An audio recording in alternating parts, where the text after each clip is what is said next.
By 1944, the Allied High Command knew something uniquely awful was happening in German-occupied territory. They had reports. Specifically, they had reports from people like Jan Karski, a Polish resistance fighter, who literally smuggled himself into a ghetto and a transit camp to see it firsthand. He then took his eyewitness account on microfilm, no less, all the way to London and Washington. He told them about the systematic murder. The response was a masterclass in bureaucratic paralysis. Sure, they listened politely, but the scale of it was just too inconvenient. It didn't fit the strategic objectives. It's a timeless human tradition. When faced with an unimaginable horror, the first instinct is to ask if the correct forms were filled out. The Soviets were the first to stumble into the abyss. In July 1944, the Red Army overran the Majdanek camp in Poland. They found gas chambers that were not just intact, but practically still warm.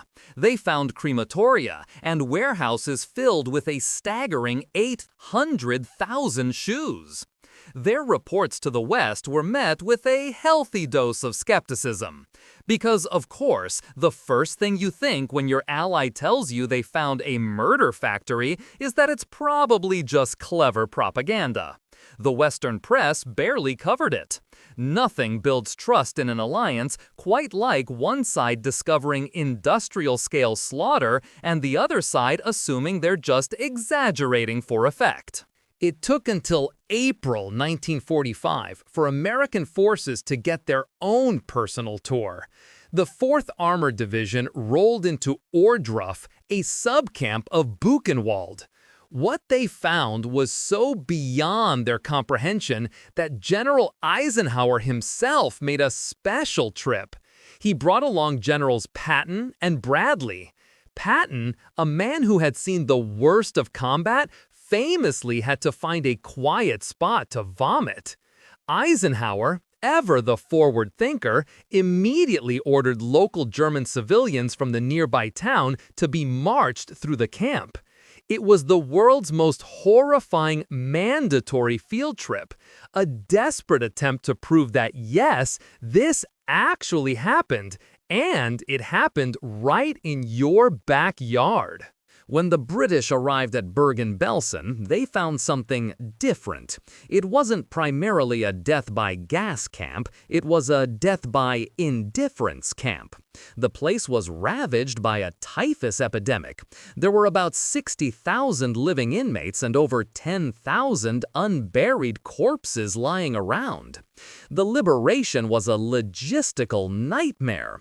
The first act of the British 11th Armored Division wasn't a battle, but a desperate quarantine. In a move of peak historical irony, they forced the captured SS guards, including the camp commandant Josef Kramer, to bury the dead with their bare hands. Even after liberation, about 14,000 people died. They were freed, but their bodies had already been handed a death sentence. Trying to save the survivors was a brutal exercise in medical improvisation. Allied doctors, some of the best in the world, were completely out of their depth. They had field manuals for bullet wounds and trench foot, not for treating tens of thousands of people who were literally weeks away from metabolizing their own skeletons. The concept of refeeding syndrome, where suddenly introducing rich food to a starving body can cause a fatal shock, was almost unknown. Their best intentions could be lethal. A soldier giving a survivor his chocolate ration was an act of profound kindness that could, and sometimes did, stop their heart. It was a crash course in a new kind of medicine, learned on the fly, in the middle of hell. Eisenhower's most prescient move was realizing that people would eventually try to deny this. Standing there, surrounded by irrefutable proof, he had the cynical foresight to say, and I'm paraphrasing here, "Film everything, because someday some jerk is going to say this never happened. He ordered every photographer and newsreel cameraman in the area to the camps. People like director George Stevens, who was there to shoot war footage, suddenly found himself documenting a crime scene. These soldiers and journalists became archivists of atrocity. The footage they shot was so graphic it was often hidden away for decades, but its existence was non-negotiable proof thanks to a general who was, it turns out, an excellent pessimist about human nature.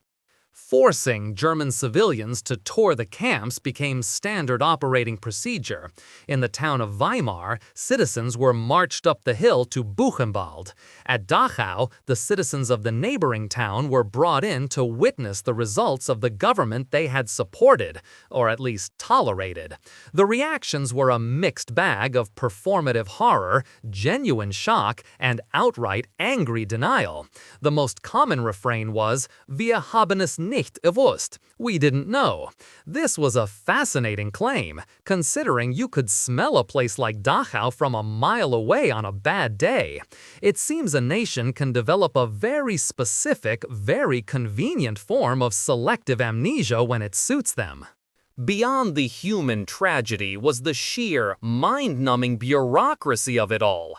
The liberators didn't just find bodies, they found mountains of paperwork. They found warehouses filled not with weapons, but with personal belongings. Thousands of pairs of eyeglasses in one pile, suitcases with names and addresses carefully painted on them in another. They found bales of human hair, sacks of gold teeth pulled from victims' mouths. Every item represented a person, cataloged with the same chilling efficiency you'd use for inventorying office supplies. The Nazis kept meticulous records of their crimes. It's the ultimate paradox, a system of profound, chaotic evil, all run with the methodical precision of a tax audit. So, you've been liberated. Fantastic. Now what?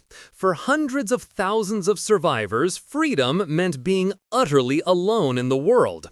Their homes were gone, their families murdered, their countries either destroyed or openly hostile to their return. They became displaced persons, or DPs. The Allies, in their attempt to manage this humanitarian catastrophe, set up DP camps. And yes, the irony was lost on no one that liberation meant being put back behind barbed wire fences. These camps, often located in the very concentration camps they'd just been freed from, became strange, vibrant, and tragic hubs of life for years as survivors tried to figure out where on earth they could possibly go next. The psychological cost for the liberators was immense. These were young men, mostly, who had been trained to fight an army, not to witness the logical conclusion of an entire ideology. Many of them never spoke about what they saw. Not for 10 years, not for 50. How do you go home to a victory parade and explain a room full of children's shoes? How do you describe the smell? The experience was fundamentally untranslatable to a world that desperately wanted to celebrate the end of a war and move on. They carried a silence that was heavier than any metal, a grim understanding that the real monsters aren't mythical beasts, they're just people with clipboards following orders. If you enjoyed this video, please like, comment, and subscribe to our channel for more historical insights. Thanks for watching, nerds!